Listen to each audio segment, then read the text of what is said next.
Hey there everyone, and welcome back to Kastology, the show hosted by yours truly where I look into obscure things and other stuff I like, either to try and give a new perspective, or to bring more awareness to it. A few months ago, around February or so, I saw some videos about how Yu-Gi-Oh! GX was supposedly a good show. Well, when I watched it in April, I didn't realize it would have had such an impact on my life, or how I'd be right now. Yeah, it's crazy, right? Didn't know a show about card games could do that. After finishing the show, I did what I always do, and that is listening to the openings on loop for several days on end. But 99% and Teardrop came up so often. That's when I realized they were the same band, and my curiosity grew as I looked for more of their songs. So here we are today, we're gonna be looking at them. But obviously I wouldn't be here if I didn't have all of them. So, on the CD, I have all the songs available, and I'm gonna transfer them to my PC. Alright, time to put the CD into the computer. Hey! Wait, damn it! Okay, well I guess I only managed to get one of them. Oh, it's Teardrop. Well, I think I can work with that.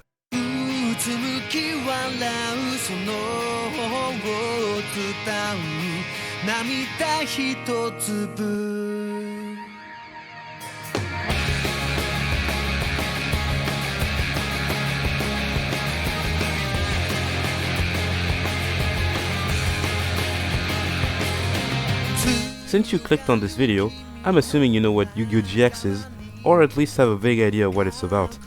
If not, then here's the deal. The story of Yu-Gi-Oh! GX revolves around the 16-year-old Judai Yuki that joins the boarding school for dueling named Duel Academia, which was built by Seto Kaiba sometime after the end of the original Yu-Gi-Oh! Series. The show starts off relatively normal. It's actually pretty much a slice of life at the start, where it just shows the life at school, and it introduces the main cast. It picks up at episode 29 when the 7 Stars arc begins.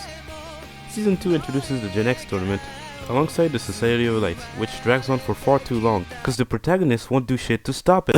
I'm sorry about that. Season 3 is when shit truly gets serious, and the show introduces 5 new characters from other branches of Duel Academia, and the whole school goes into another dimension. And finally, Season 4 picks up after the end of Season 3 and is rough beyond all hell. Back to Season 3, as that's the one we'll be focusing on, starts off with the appearance of 5 new characters. Professor Cobra, who is a teacher from Duel Academia's West Branch, Austin O'Brien, who is also from the West Branch, Feng the Sniper, Jim Crocodile Cook from the South Branch, and finally, the most important, Johan Andersen from the North Branch. No, he's not from North Academy, that's a 4Kids mistake. Just a disclaimer, from now on I'll be going into spoiler territory. If you care, click off the video, but if you don't, then keep going, I guess. Ain't stopping you, man. So, throughout the first half of Season 3, it's revealed that Cobra is actually the bad guy. Wow, who could have seen that coming? After Judai and his friends fail to stop Cobra, they all get sent to another dimension, which kicks off the Dimensional World arc. But, before we get into it, we're missing one last piece of context. You have to understand that Judai is always the one to save his friends, to the point that they basically just expect him to fix every situation and all of the problems.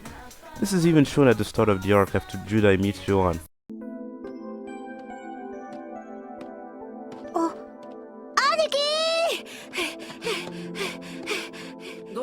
So 僕が目指すのは勝ち負けより相手のことを尊敬するリスペクトデュエルっす。でもデスデュエルで勝ち抜いてこのブルーの制服を守らなきゃお兄さんのカイザーの名は告げないっす。ふんってそれだけっすか？なんか言ってくださいよ。僕どうすればいいんすか？そう言われてもな。俺は今まで通りデュエルを楽しむだけだから。僕も兄貴のような熱いデュエルをやんなきゃダメかなって。さあな、俺とお前は違う人間だしな。兄貴ならなんか言ってくれると思ったのに。彼は迷っている。10代になんかアドバイスしてほしかったんだ。蝶なら大丈夫だよ。10代って案外冷たいんだ。On top of that, since the start of the show, Judai has just been dueling for fun. And after a lot of his experiences for the past 2 seasons, he started to doubt himself and the reason why he's doing what he does. Now we're finally getting into the meat of this video, the opening. The opening actually has 3 versions, 2 for the first half of Season 3, and 1 for the second half of Season 3. The song used is named Teardrop, which was made by the band Bowl, as the overall ambience of this opening is rather sad, which at first actually caught me off guard, coming off of 99%, but looking back, it makes a lot of sense.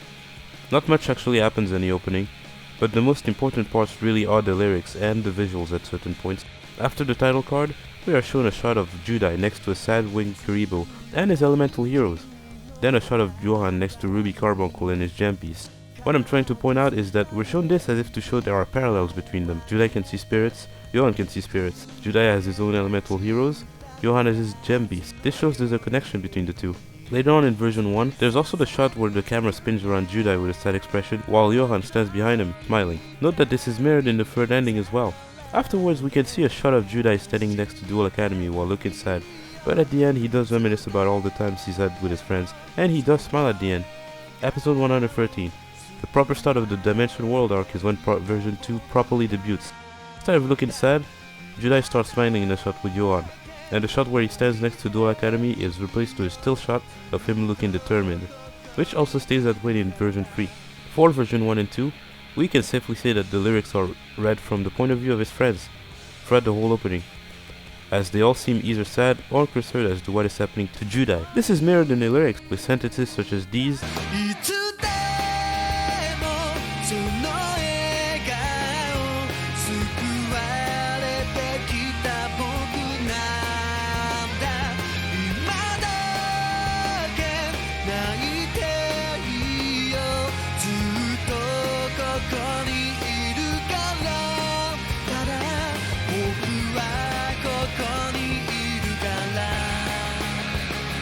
This could refer to how Judai's easygoing attitude in the first 2 seasons is what really saved his friends, as his presence encouraged them to keep going, but now that he has issues they want to know how they could help him. But as they don't know what to do, all they can do is try and offer emotional support. After successfully transporting everyone back to the real world, safely thanks to the energy created by the duel between Johan and Rio, Visual's older brother, Johan gets left behind in the other dimension. Obviously, Judai did not like that. The most interesting thing about this, however, is the way he reacts to this. In fact, I think I'll just show you the clip. Johan!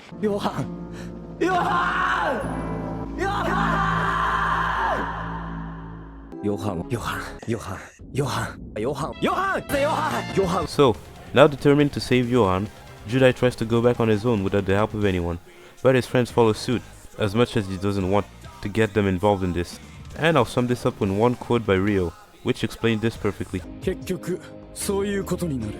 10代が動けばみんなが動く。もうそれだけの影響力を持つ人間になっているってことか。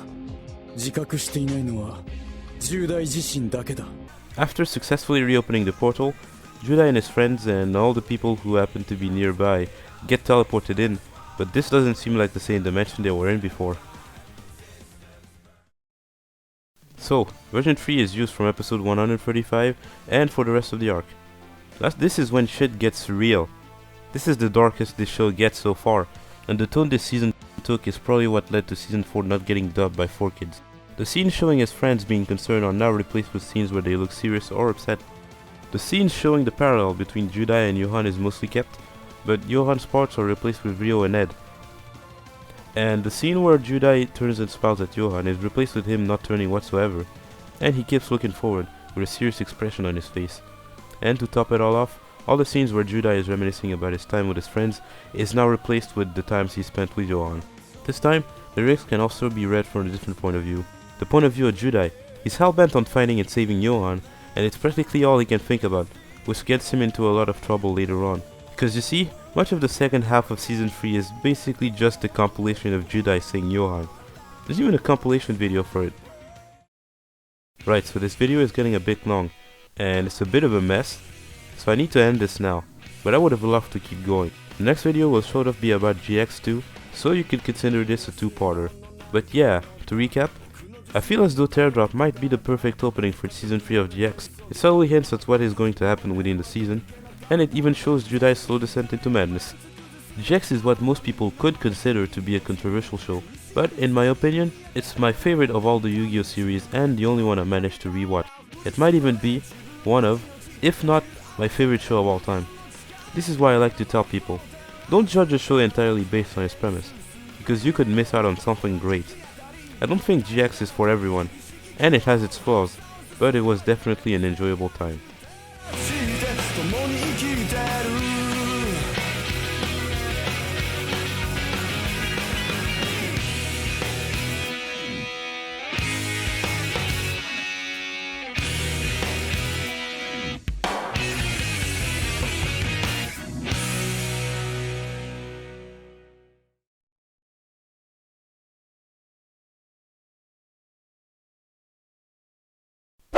Aha! There you are.